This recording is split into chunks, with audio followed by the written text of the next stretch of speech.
Ah yes, Operation Cobra. One of the best maps on Forgotten Hope 2. At least if you want to go rape things in a tank. Of course, you're probably wondering how the heck do I get a Panther Ausf G as the American team. Map modding! I've recently learned how to mod the gameplayobjects.com file. These games have been a lot more fun and also a lot more challenging. You'll see just how many tanks I give the Axis team on this map. It's not easy. Just think about it. The only way you get better at something is if you're challenged. If you just keep doing easy levels, you'll never get better because you're never pushed to go farther, to never go the extra mile. Is that a flat cannon? Yup. The biggest threat if you're in a Panther is the flat guns, by far, because there aren't any Tiger tanks spawning. You're pretty much at the top of the food chain. Stugs are also annoying, but they don't have the ability to turn their guns on you very easily. You can actually just run around, stug, and shoot. You only do one or two good hits. One to the side, or to the front if you're at close range. Header mag! That's another fun thing about driving a tank. You can push lighter vehicles out of the way. Well, this can either be done for recreation or in my case, so I can turn my guns on other targets. Blow the guy's machine gunners out. And there we go. Finish him off. Beautiful. This is just the first of many kills I'll be getting with this tank. It's no wonder why it's my favorite, because with the Panther, unlike the Tiger tanks, you can charge into battle and run away almost as quickly. Because with a medium tank, that's what you do. You're not designed nor intended to be on the battlefield in the front lines 24/7. You don't have enough armor to do that. The Panther certainly has the firepower. That 75mm squeeze bore gun, oh my god! You make King Tigers weep if you get them in the side or rear armor. I've actually killed a King Tiger in one shot to the rear at point-blank range. I don't usually get the chance to do that, though. So for practical purposes, we'll say it takes me 2 to 3 shots to the side or rear to kill him. Although, it has taken me 4 shots one time because I was missing. Oh well. I don't know why my gunner just bailed out like that. This is something you have to get used to, the AI strategy. I'm telling him to jump in and he just keeps walking away from me. Then I realize he just wants to hijack that tank. Oh no. If anyone's going to be driving a tank, it's going to be me. And he comes to his senses. I mean, as much fun as this map is in single player, I can't imagine how it'd be on multiplayer. With the quality and the quantity of the players. I'm sure they're much better tank drivers out there than me. I'm sure they're much better pilots out there than me. But for all practical purposes, if you're fighting against the bots, you should bring your A game. At least if you play with this modded map file, because they will not hesitate to go smack down you. See, I don't mind spawn raping the Stug. I don't mind spawn raping the Focke-Wulfs, because they're going to use them against me if I don't. Now, granted, I don't do this all the time. That'd be douchey, but, you know, it's only fair. It's war. Deal with it. Oh, I just love that watching teammates... Oh, God, that was stupid. I forgot a teammate would jump out in front of my fire there. That wasn't my fault for team killing, by the way. I was already shooting at that Focke-Wulf when the teammate jumped out. That's on his... That'll be on his rap sheet. That's his fault, not mine. Oh, thank God that wasn't a Focke-Wulf. It's always nice to see a P-51 DA Mustang flying above you. Because not only are they good at killing ground targets, they can also take down airplanes. They're amazing. They're great things to have on your team. And I can begin to see why the map files have, what do you call it, team on vehicle on it for some of the vehicles, because I can't even begin to imagine how hard the Axis team would kick the Allies' butt if they stole a P-51. Oh my god. Thankfully that doesn't happen. Speaking of stealing and shooting things, finally a Panther tank realizes I'm going to be doing more than just capturing your base. I've been spawn raping. Got another shot on him. For some reason I'm not hitting him in the right places here. I think I'm just hitting the front or middle of his armor. There we go. There's a shot in the spots we've been looking for. You know, for as dumb as they say the AI is, they actually do have some clever strategies. They're able to mask movements of their tanks pretty well. Infantry, not so much. They'll just shoot at anything that moves. But that's alright. It's usually fun. See, and they find targets that I don't even see, which is pretty hard to do, considering I'm pretty observant when I'm playing. What is he doing? Oh god, that hit her. I thought I saw a pig miss there. Ooh, it's painful. That's another thing when you're in a tank. Always, always, always bring gunners if you're going to be killing more than just tanks.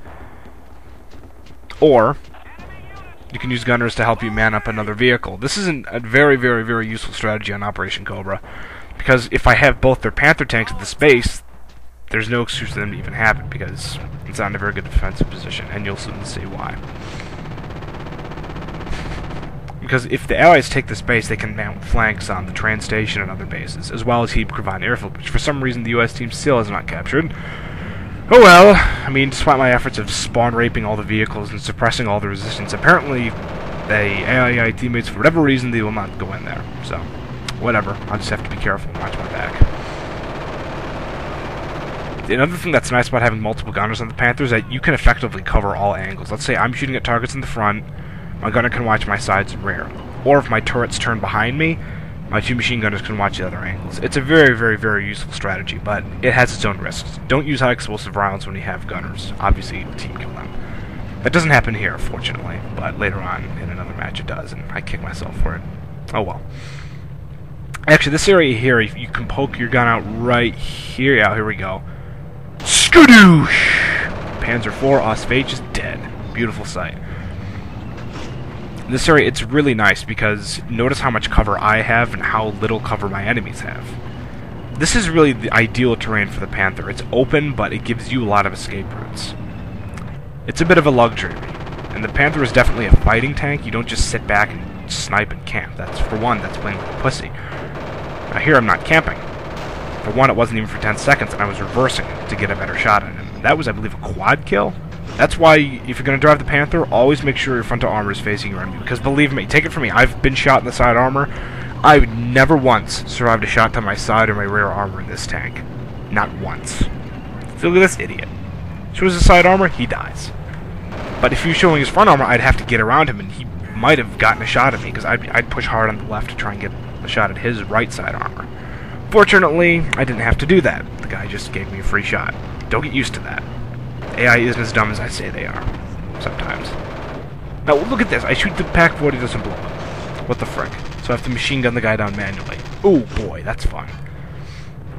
I would have taken a shot at that, but I'm worried that the manned Panther 4 up on the left, you might be able to see it, just spawns in. Yep, there we go, just spawned. Well, if I'm not going to use it, nobody's going to use it. Ah, beautiful.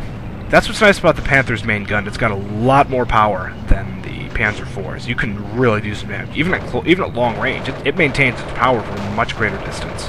It's also more accurate because the longer barrel, higher muzzle velocity, all that good stuff. There are a lot of advantages to having a long-barreled gun if you're going to be shooting tanks. What we got over here? I'm surprised they don't reinforce this base more often. I have 3 or 4 Panther tanks spawning up here for them. Did they just not value them? Who knows? It's not like it's the best tank on this map or anything. No, not at all. Look at this idiot, he just stands there. It's funny, you can tell the Forgotten Hope 2 AI uses the same coding as the normal Battlefield 2 AI. So, you know, logically, when they see a tank in BF2, they toss grenades at it. Unfortunately, Forgotten Hope 2, most of these guys don't have frags. They use smoke grenades, and this can actually help you, because it can screen your advance or your retreat. So, as much fun as it is to mow down enemy infantry right away, you may want to leave some of them alive and then kill them. Because, you know, you get a free smoke cover.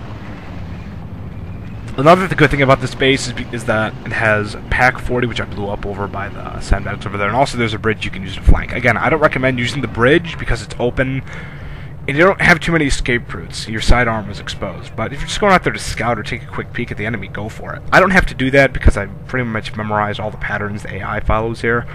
But, you know, they still occasionally throw me a curveball. Alright, sorry if this part's a bit boring, just helping capture a base. This is actually an important base to hold.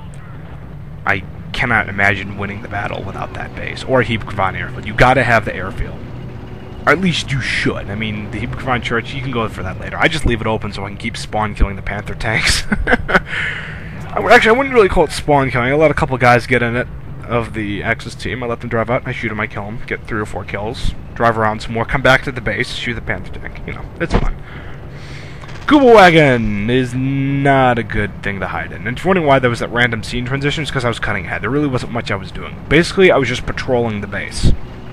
Because Rommel himself said, in the absence of orders, go out and find or kill something. Or something along those lines. I don't have the exact quote, but that's one thing you want to do in the Panther. You don't want to stay still. You want to keep moving. But if you're going to move, make sure your front armor is facing your enemy. Seriously. I can't hit that point home far enough. Especially if you're going to be punching above your belt and fighting things like Tiger 1s and Tiger 2s, which you will see me doing in later videos. It's not easy. I mean, if your front armor is not showing itself to the enemy for more than a couple of seconds, especially against higher end tanks, your lifespan will be curtailed dramatically. Another fun thing about the Panther, notice how easy it is to drive over some of the most rugged terrain. I get stuck in a King Tiger if I try this. Look at how smooth this is. This is a nice flank. People don't usually go on this because obviously it's rough and there's these nice craters you can get stuck inside. But with the right driver and some holding down of the W key, you should be able to get right through it.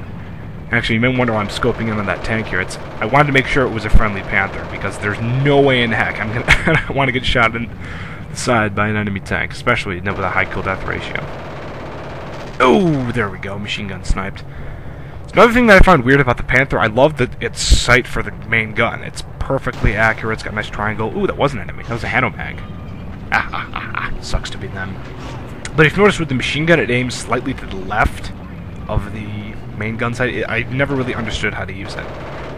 Sherman's gun sights are much better for the machine gun. But again, this is a medium tank. I'm going to be killing more tanks than infantry. At least I'd like to believe that. Oh, that's gotta hurt. Was that friendly Panzer IV that killed him? Can't tell.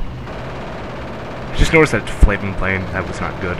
Actually, another thing, if you're going to be fighting in close quarters, the last thing you want to do is use high explosive rounds, because not only, it'll kill your enemies pretty well, but it'll also kill your teammates, and you might get hate mail, and you'll get negative points for team killing. I just wouldn't do it. Just use your machine gun. It's got a nice rate of fire. It's got a big clip. 200 rounds would be more than enough for any anti-infantry engagement.